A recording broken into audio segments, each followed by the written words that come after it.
This is the Lone Crater YouTube. We hope this video helps. You'll start by confirming prerequisites and taking the first actionable steps now.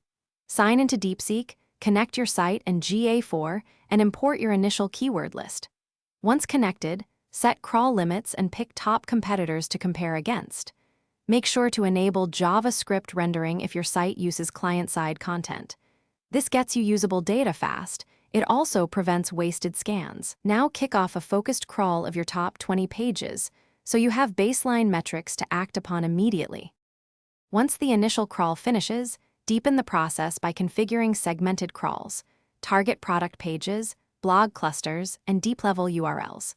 Use Deepseek's intent filters to group keywords into informational, transactional, and navigational buckets, then run keyword clustering to reduce cannibalization. Export SERP feature opportunities and overlay competitor rank data.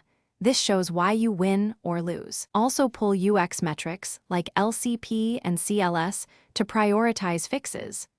These middle steps convert. Now you'll implement fixes in priority order, correct redirects and canonicals, add schema where missing, and expand thin content on high-potential pages.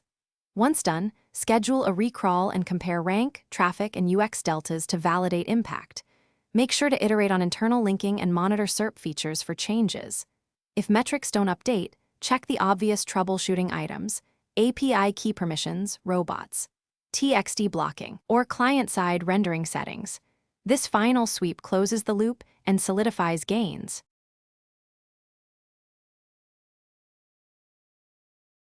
Thanks for watching. Consider subscribing if we helped you.